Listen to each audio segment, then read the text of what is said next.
Hello everyone, welcome to the TriStar Gym channel. Today's episode we are doing the post-fight analysis video for UFC 200 Brock Lesnar versus Mark Hunt, and we're also going to be discussing Frankie Edgar versus Jose Aldo, the rematch part 2. So first I want to thank you guys all for sending your comments and questions. Very appreciated as usual.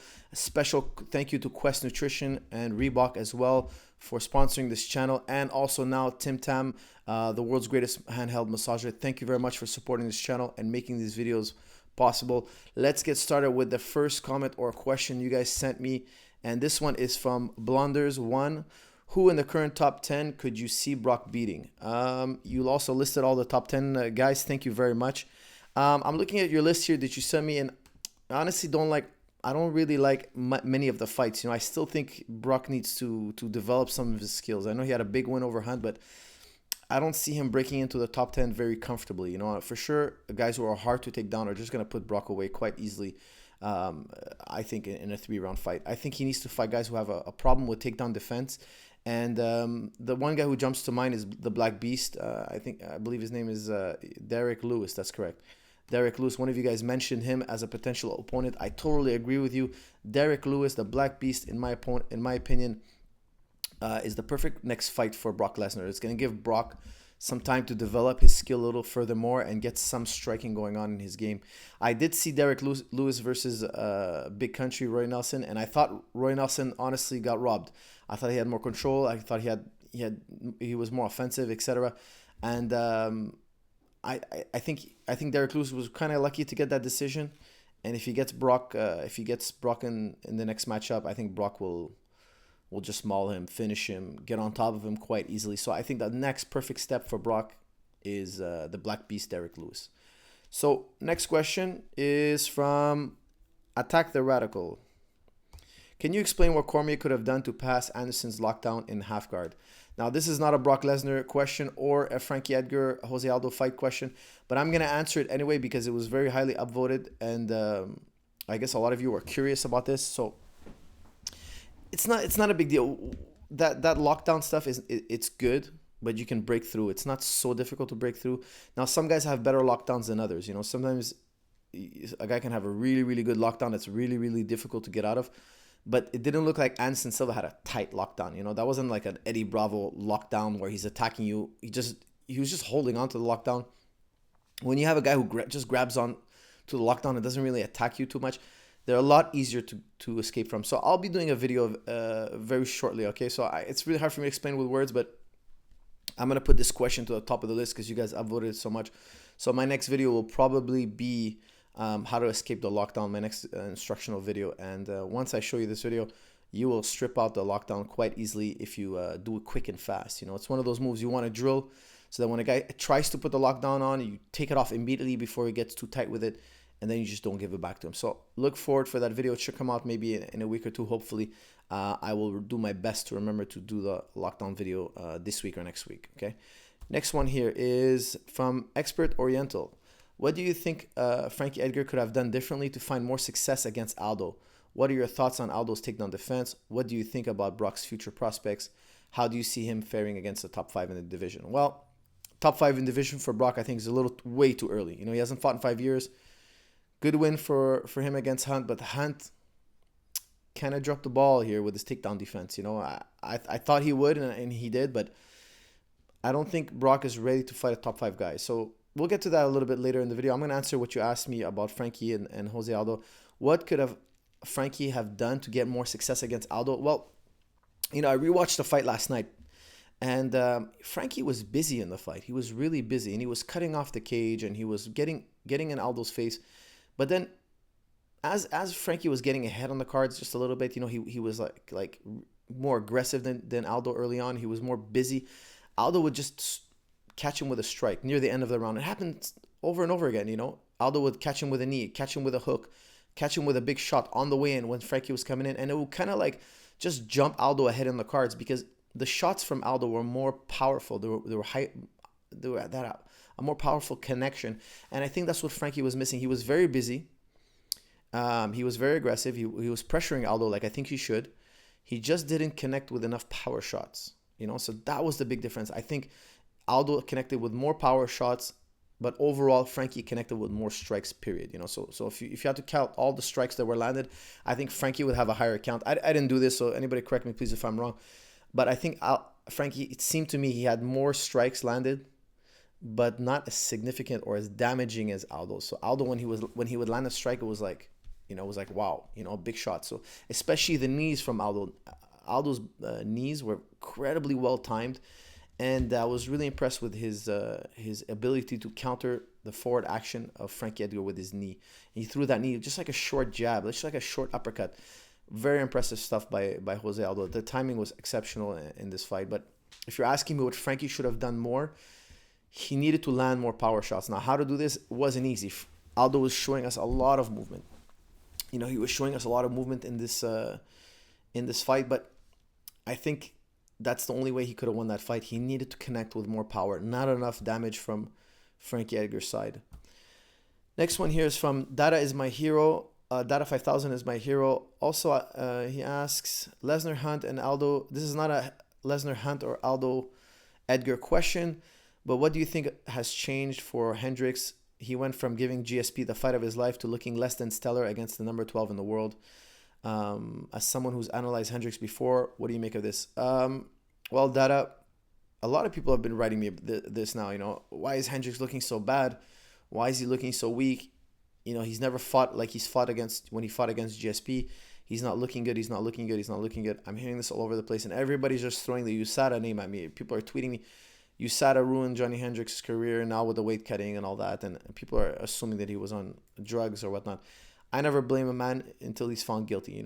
He's innocent until proven guilty, but it is true. It's funny that now that USADA came in, so many fighters look different. It's not just Johnny Hendricks. So many guys, so many physiques.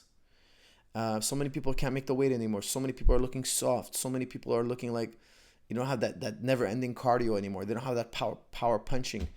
What can I say? I'm sure there's a lot of PED use. Look at how many guys have been caught already on USADA. How many people have already been flagged by USADA? It's a bunch. And I don't think we can always say we're on tainted supplements. I don't think every guy who gets caught can just say tainted supplement. I don't know anything about tainted supplements. I don't know how many supplements out there are tainted. I have no idea. But I don't take any supplements. I don't recommend my athletes take any supplements. I take very few, like just the basics, like protein powder, glutamine, BCAAs. Like, these are the basics. I don't think these things are tainted. Fish oil. I love fish oil. I think fish oil is great. But what are these tainted supplements? What are these crazy things these guys are taking? Because I have a hard time believing that any protein powder or BCAAs or fish oil is going to be containing something illegal. I highly doubt it. So what are these crazy products people are taking? I have no idea what they are. If anybody knows what they are, these tainted supplements, what they are, please educate me, because I really don't know anything about it. The only thing I ever take is glutamine, BCAAs, branched chain amino acids, protein powder, protein bars. What else do I take? Rarely anything else. What else is there to take? What is this tainted supplement stuff? So I think because so many guys have been busted, we can assume safely there's a lot of guys doing it. Even though guys are trying to clean house, they're still getting caught.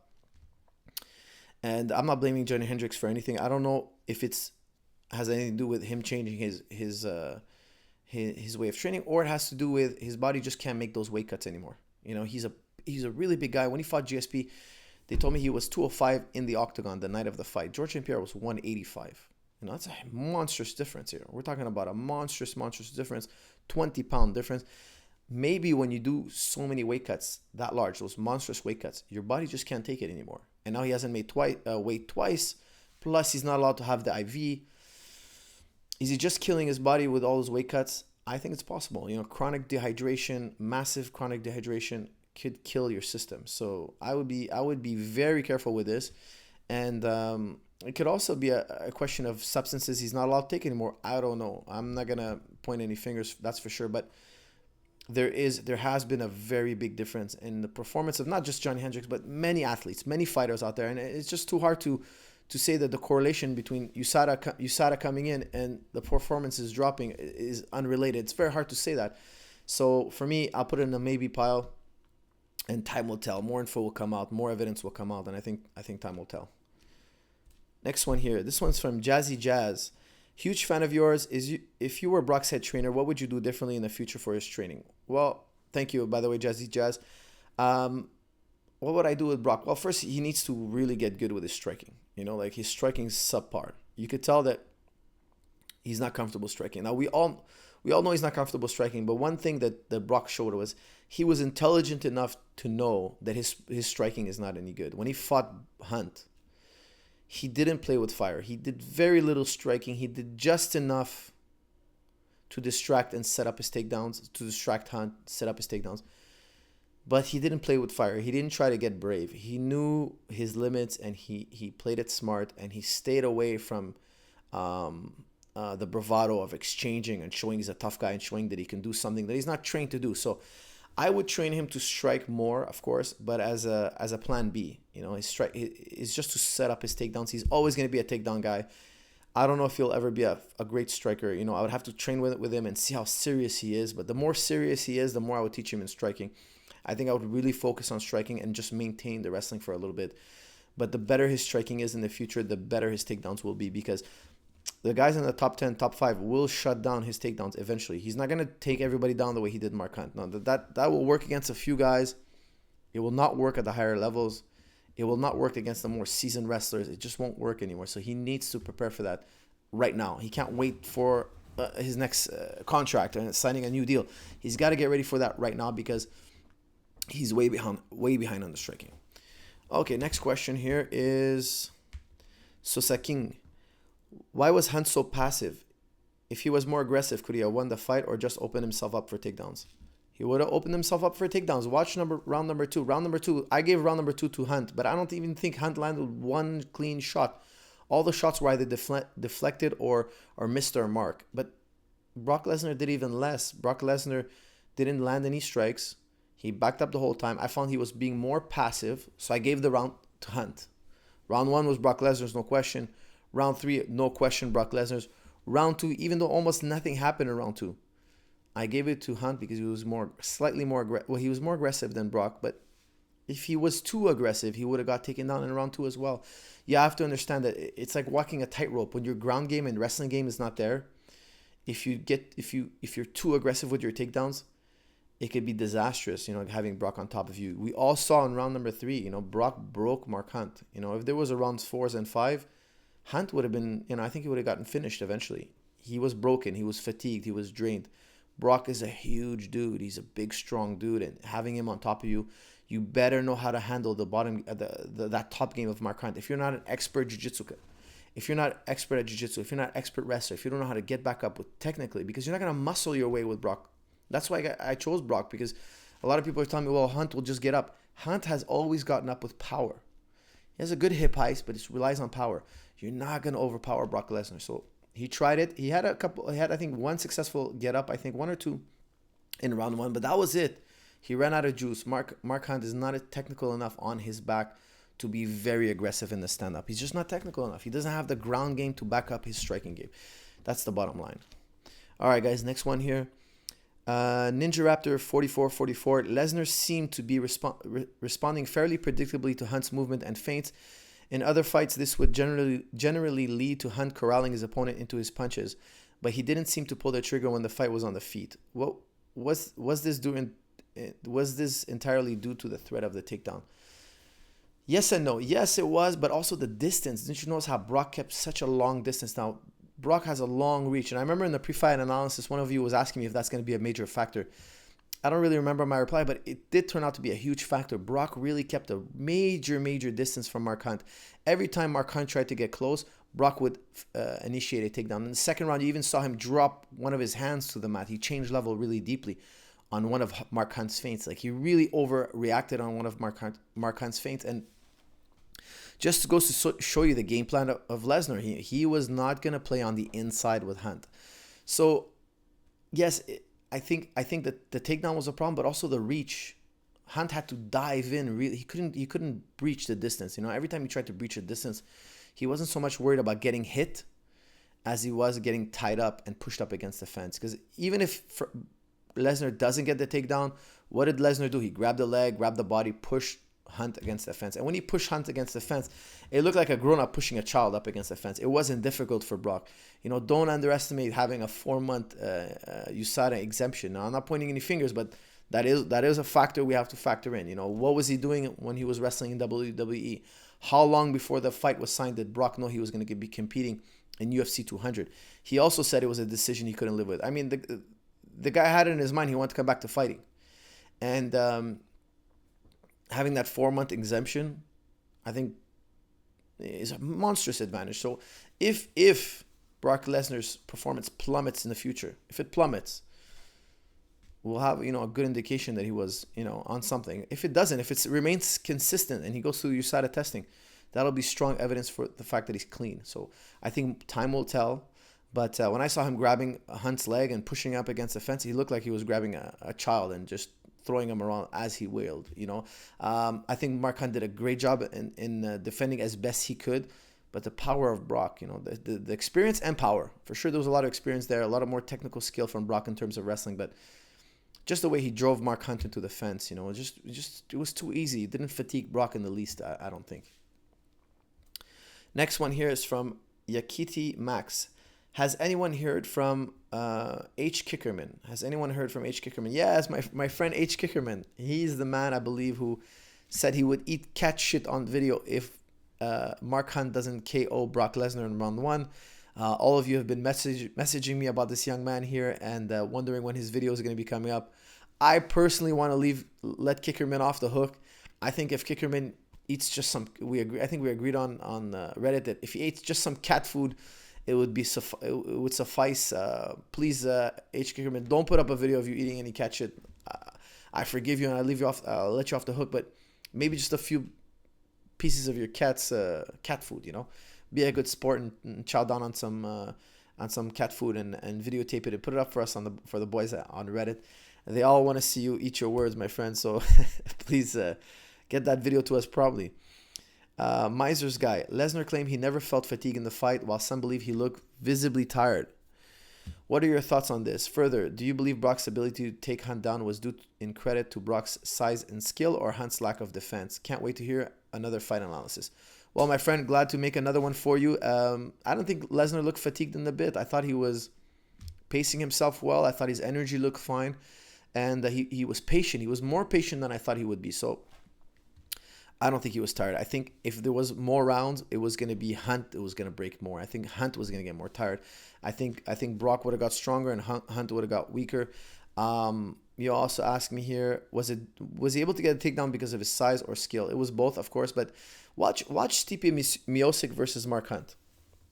Stipe Miocic grabs Mark Hunt in a single leg, and he takes him down too easily. Now, I'm telling you, when I say too easily, it's really too easily. So there's a major hole in Mark Hunt's Mark Hunt's game. He's good at defending double legs, but very poor at defending single legs. Very good at defending double legs, but very poor at defending single legs. Now, why is this? Because he's poor at defending single legs, because single legs take a lot more skill. They take a lot more practice. When somebody shoots a double leg, it's more of a tug of war. And there's a lot of skill in defending double leg. Don't get me wrong. But there's a lot more things to know about defending single legs. So I think he just doesn't know them. And if you notice, Brock Lesnar never took him down with a double leg unless he first got a single leg or created some chain wrestling and then transitioned to the double leg. The first takedown that he got Mark Hunt with was a single leg. He went for the double leg. They grappled up against the fence. He got a single leg on Hunt, and he took him down. And he took him down fairly easily with a very basic technique. Mark Hunt needs to work his single leg defense to death. That's just the bottom line. He won't beat a guy like Brock. And again, Brock is so big and so strong, so you add the technique and the strength. I was very confident he could get those takedowns. Next one here is... Sorry, guys. 1 second. Okay, this one's from Bad Shot 978. While Lesnar's takedown seemed sloppy, he was very effective in getting Hunt to the ground. Once Hunt's back was on the cage, he consistently was able to hold off at least a single leg and transition into that takedown. What could have Hunt done better in his takedown defense, especially pressed against the cage? Well, he doesn't want to go to the cage at all. So when you're fighting a guy like Brock, you don't want them to press you up against the cage. Notice how Jose Aldo stops the takedowns. When guys shoot a double leg on him, he never lets them take him to the cage. Never. Rarely. Okay, so yes, it happened. If you count the number of takedowns he's defended, the vast majority, he doesn't get pressed up against the cage. And that's the key. Don't try to fix the problem once you get up against the cage. You have to be extremely technical to be caught between a rock and a hard place, between the fence and the power of Brock Lesnar, to be caught between those two forces and to be stuck in the middle of those two forces and wiggle your way out. You got to be extremely technical. You got to be extremely skilled. And to teach that to somebody like Mark Hunt it will take years, it will take too long. You got to avoid the problem completely. So what does Jose Aldo do? When somebody shoots in on him, he faces the direction the person's shooting on him. So he faces. He doesn't try to meet force with force. He turns around. He moves with the takedown. And when he's moving with the takedown, he could deflect his opponent away from the fence. Watch what he does. The technique he uses, we call it a limp leg. It's a phenomenal technique. I will show it on my YouTube channel eventually. Stay tuned. I will show you guys this takedown defense. I use it myself immensely. I'm a big believer in limp leg, especially because in MMA, there's no shoe. So the counters you find in wrestling, it's a lot about holding the foot when somebody tries to limp leg. I think Mark Hunt could use a good lesson from Jose Aldo. Watch Jose Aldo. Watch what he does. If he would try to defend in that manner, he would have a lot more success and a lot more chance, in my opinion, of getting away from Brock. Because you notice Brock never got the takedowns in the open mat. He always pressed Hunt against the fence. Every single takedown, if I remember correctly.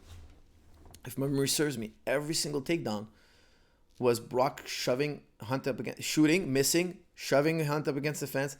And from there, how are you going to get away from a more experienced seasoned wrestler, somebody who's been wrestling his entire life, and he's also bigger and stronger than you? The only way you can prevent the takedown is prevent from going into that world in the first place. That's my answer to you. I hope it helps. Bookie3141, in your opinion, how good are Lesnar's takedowns if he were to come up against some of the world's some of the more solid wrestlers such as DC and Kane? Would he be able to take those guys down? In my opinion, no, he would not be. And even if he did, it wouldn't be that big of a deal. They would get up. It would just be too hard of a task, and they would eventually funnel him into the striking game. As you wrote also that that Kane already fought him, but you wanted to hear my perspective. I think if you fought Kane, it would be the same old story. He might get Kane down once, but Kane will get up, Kane will get up. It won't be long. He'll get up. And then what's going to happen when he gets up? He's going to crush him. So, no, he doesn't have enough. His takedowns are great. They're not that good. Okay, so that's my opinion. Next one here. Data 5000 is my hero.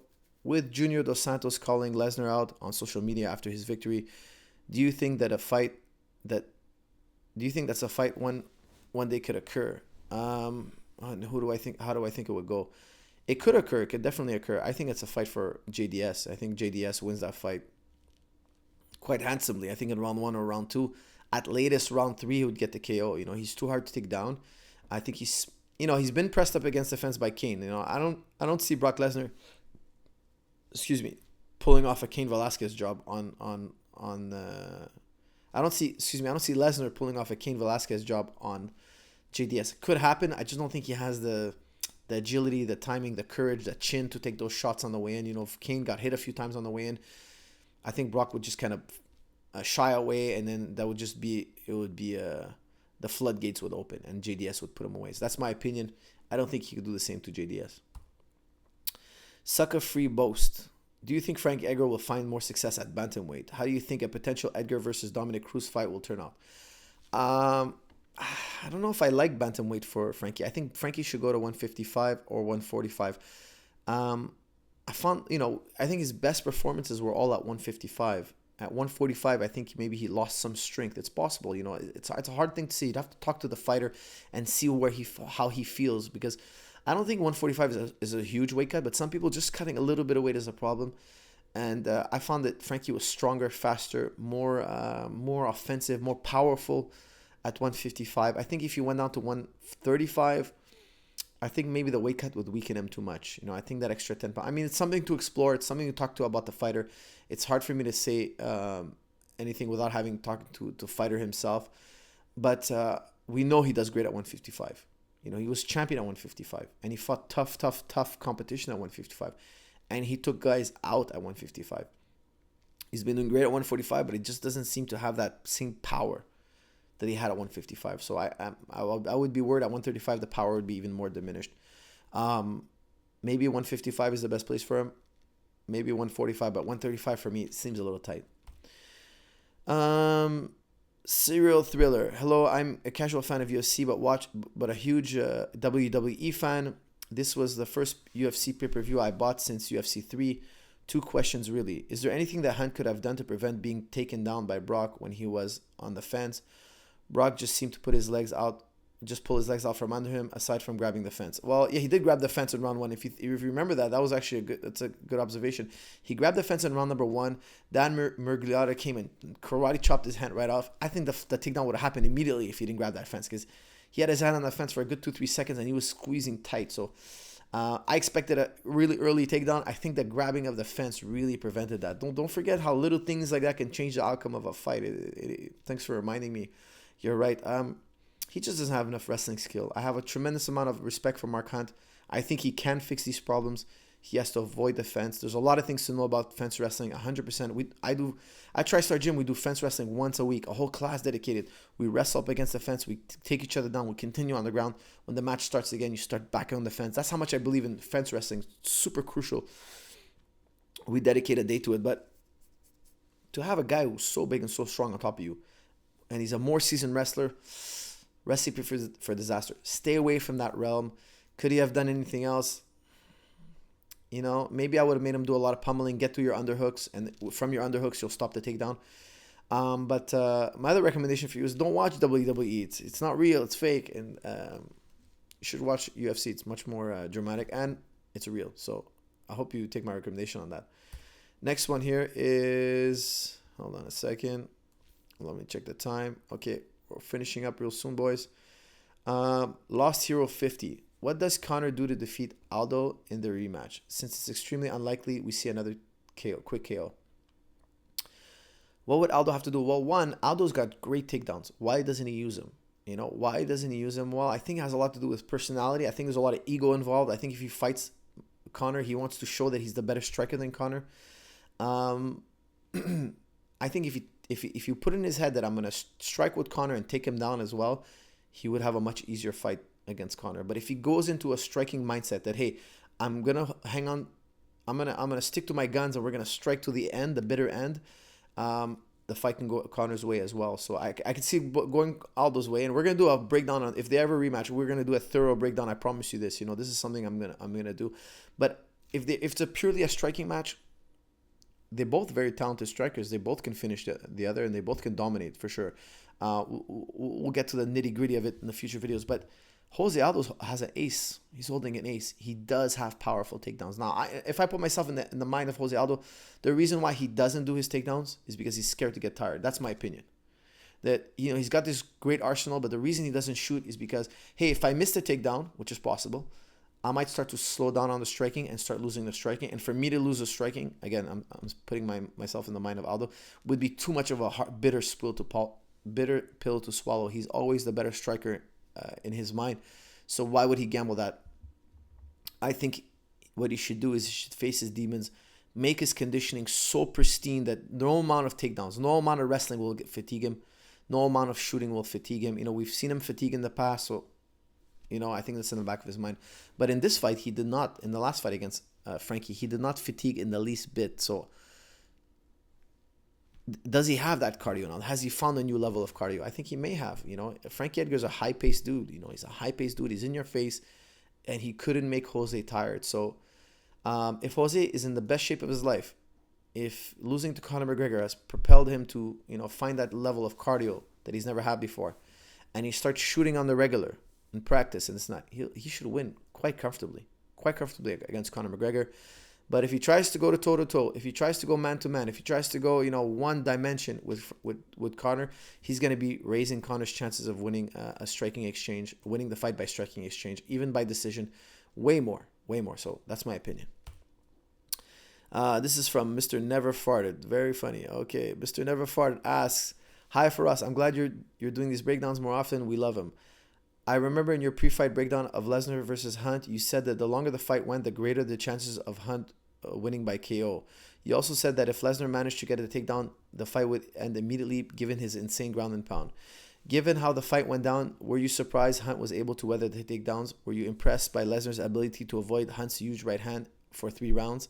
Yes, I was. And if you remember in round number 2, Hunt threw a huge right hand and Brock kind of slipped it back and blocked his shoulder, blocked it off on the shoulder. Congratulations to his trainers and to Lesnar. He improved his defensive striking skills. You know, you guys might not, be impressed by his striking. And I'm not saying he's an elite striker, but he has, without a doubt, improved his defensive skills in striking. Without a doubt. I thought he was going to take a few on the chin. Maybe Brock would get knocked down, survive them because he's so big and so strong, and then come back and just get those takedowns, I thought he would get hit a lot more, and he didn't. We saw him get hit a lot by Shane Carwin. He didn't. His defensive skills are far better. I congratulate him on developing those skills. It was a brilliant tactic. Him blocking with the shoulder, leaning back, keeping the distance. I think I'm surprised that his defensive skills were as good. I'm not surprised. The thing is, when I said that Hunt would finish him later rounds, I thought Brock maybe would get tired of getting the takedowns, but also you can get tired from being on the bottom. So if I get a takedown, I get you down. It doesn't mean I'm going to get tired. I'll be tired if I'm unsuccessful with my takedowns. But because Brock got a takedown in round 3 very early. Now, if you guys remember, in round 3, Brock got Hunt down in the first, I think it was 45 seconds.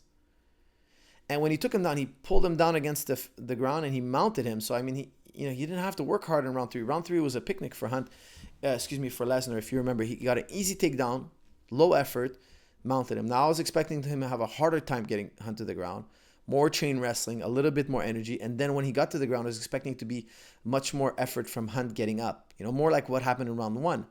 But Hunt fell to pieces in round 3. He was just drained. He had a good round 1. He lost round 1, no doubt, but he was fighting. Round 2 was close, was a better round for Hunt. I gave the round to Hunt, but round 3 he just dipped completely. So why did he dip? I don't know. I think he's not as athletic as Brock Lesnar. He's just not as athletic as Brock Lesnar, and Brock couldn't finish him on the bottom, but I think he was on his way to finish him. I hate to say it, I hate to say something that never happened, but I think if there was a round 4 and 5, Brock would have finished him. Just my opinion. Next one here. This one is for Orange Nod 18. Thoughts on Hunt's game plan on the fight and your thoughts on the overall performance of Lesnar. I think Lesnar's takedown made Hunt too hesitant to do leg kicks. Hunt is only aiming for the head through the fight. Yeah, you don't want Hunt throwing leg kicks. That would be crazy. He would get taken down too easily. What could have Hunt done? He has to change his defensive takedowns skills. His method of defending the single leg is, in my opinion, wrong, and he needs to adjust his game. He needs to kind of go with different techniques, such as the limp leg, such as down blocking, such as completely avoiding Brock's grips whatsoever. Not fighting off Brock's grips, but more avoiding them. And I don't think he was able to do that. I don't think anybody's ever taught him to do that. I think if he had those skills in his pocket, he could essentially land a shot on Brock's chin. He also, this is going to sound crazy to some of you, but he needs to adjust his jab. He just doesn't have really a jab. He does a leaping left hook, he does a big overhand, and he's got a beautiful uppercut. Those are beautiful shots, they are. But how do you find your target with one punch? It's not always easy. The jab is the finder. The jab is, I always tell people, it's like you're a blind man. You're feeling things with your jab, and then when you find your target, you crack it with the right. Touching your target is a lot easier than seeing your target. Touching your target and hitting it is a lot easier than seeing it and hitting it. I don't know if Hunt has that concept. If he did, I think he could have knocked Brock out. Just my opinion. This one is from FU. Lovely username, Mr. FU. What would be a good stylistic matchup for both fighters? Lesnar versus JDS or Rothwell? Or Hunt versus Travis or Derek Lewis? In my opinion, I think Hunt would beat both Travis Brown and Derek Lewis. I think those both matchups are good. For Lesnar, I don't think JDS is a good matchup. I think Rothwell is a better matchup just because of the style. I think he has a better chance of taking Ben down and mauling him, which I don't think he would be able to. I think that would be a very difficult task. But if you had to do it to one of those two, I think Rothwell would be the better matchup for Brock. All right, guys, we are running out of time. I'm gonna squeeze in one or two more. Gustone Drenth, what impressed you most about Aldo, and did he do anything that would make you think he could give Conor trouble in the rematch? Absolutely. He was very impressive. One, he was more patient. He was a lot wiser. When he fought Conor the first time, he did the worst possible thing you can do to a counterpuncher. If you're fighting a counterpuncher like Conor McGregor, since Conor McGregor's first fight in UFC, you could tell he's a counterpuncher. He has incredible management in terms of evading, slipping, footwork, distance control, and his counter strikes are just beautiful. They're gorgeous. And you know that the worst thing you can do against a counterpuncher is to dive in on him. His whole training is based on what to do when the guy jumps on you. When the guy jumps on you, you counter him this way. And here's 1,000 other flavors of counters you can use against an aggressive attacker.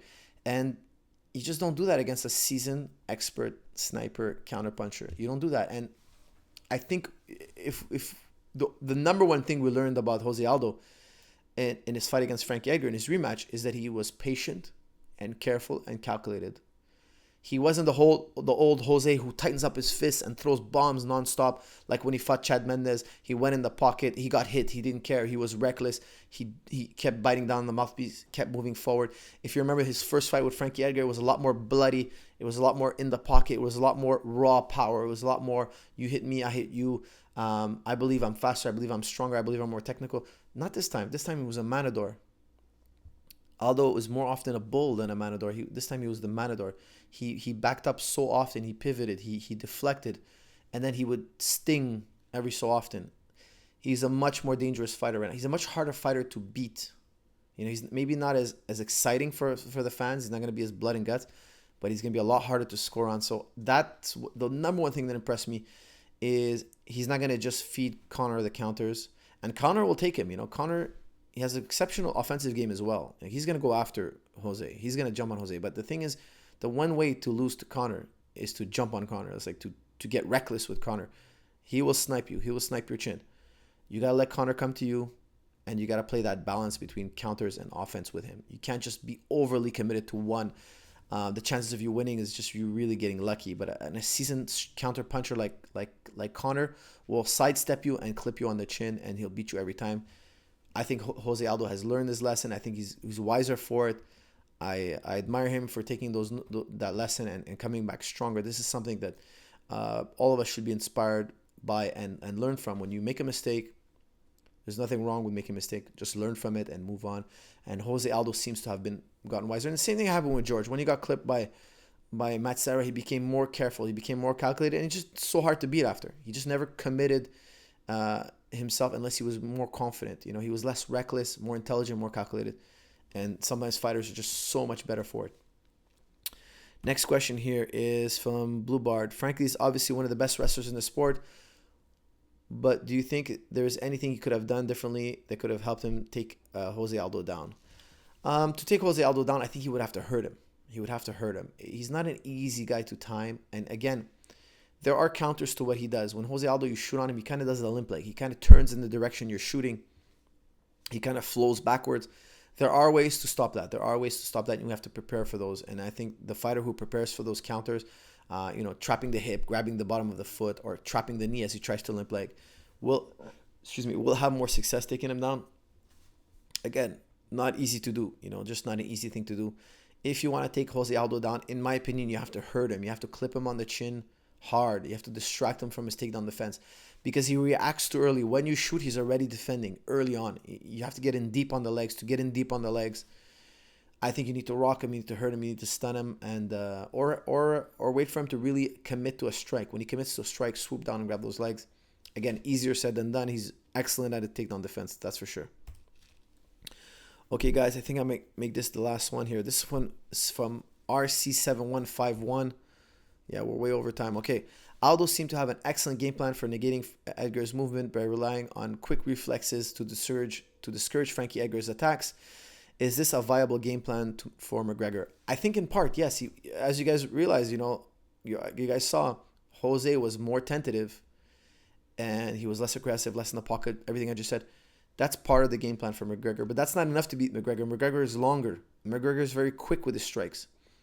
The one thing I think Aldo didn't do is he didn't kick enough. Early in round, I think it was early in round 4 or 5, Aldo threw 3 kicks early in the round. one to the leg, one to the body, one to the head of Frankie. They were very, very effective. I think in their first fight, he kicked a lot more. If you guys remember, he did the push kick to Frankie's face. He chopped the leg down a couple of times, but he was worried about the takedown. He said after in the post-fight interview, he said, I don't want to kick Frankie. Even though Pendeneris was telling him, kick, kick, kick, he wasn't kicking. He said, I was worried about the takedown. He seemed to have Frankie's number in terms of takedown that night. So I would have told him between rounds, go back to the kicking, because it's safe enough to kick right now. I think it was very safe to kick. I think Aldo would have had more success if he was kicking. I thought the fight was really tight. Everybody was telling me a landslide win for Aldo. Yes, I agree Aldo won, but it was a tight fight. It was a close fight. Look at those rounds, I was giving Frankie the edge in some rounds, and Aldo was just stealed around with a knee or a kick or a punch. And I was like, and I wanted Frankie to win. I picked Frankie to win. For those of you who remember, I picked Frankie to win. I was hoping Frankie would win.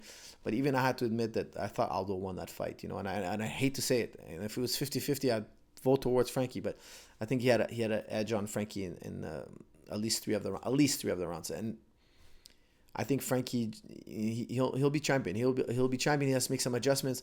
But the adjustments, if you're asking me what Aldo could have done, he should have kicked a lot more. Those devastating kicks, man. He needs to bring those back to the table, along with that new movement style that he added in the last fight. Okay, guys, this is the last one. I have no idea what it is. This is from Dan Mahoney. Did Edgar recover from the damage in the first round? How much of Aldo looking fantastic would you attribute to Edgar being hurt? How excited are you for the rematch after seeing Aldo's performance? If you're talking about the rematch for Aldo McGregor 2, I'm super, super excited for that. If that fight happens in the future, believe me, I'll probably fly down to watch that fight. Okay, if I don't have a fighter on that card. Okay, maybe not, but I'll definitely be glued to my screen. You're asking me here, did Edgar recover from the damage in round 1? I don't think he was that damaged. In round 1, I had Frankie winning round 1 until the last 10, 15, I think it was 20 seconds. He ran forward and Aldo caught him with a hook and then dropped him and then kind of hit him on the way out. But the hook really stole the round for me, in my opinion. And also there was a knee right before that. It was really tight. Aldo just kind of stole that round, in my opinion. But Frankie came out really busy, really aggressive, like I thought he would. I don't think Frankie was that damaged. When he got hit and he went down, he was kicking at the same time. So I don't think it was a knockdown, but it was still an effective strike from Aldo, still a jarring strike. And I don't think he was that. I don't think that shot really hurt him. I think Frankie was recovered when the bell rang and he went back to his corner and he came back out. He was fresh. I think he was fine. He's really good. He recovers well. Both fighters were fresh. They fought fresh. I think till the end quite comfortably. It was just a question of who did more damage. Aldo did more damage, and that's why I picked him. That's why I picked Frankie to win. But that's why I think I do agree that Jose did win that fight, even though it was a very close fight, more close than what people think, more than what the score says. Sometimes you can win by unanimous decision, but the fight is very close. It's just that the three judges happen to agree that the same guy won, even though the rounds could be razor thin. Okay. So, anyways, guys, I want to thank you very much for tuning in. Please like, share it, and comment as always. For those of you who want to see our new sponsor, the Tim Tam, hang out. There's a little commercial for you right after this. Enjoy.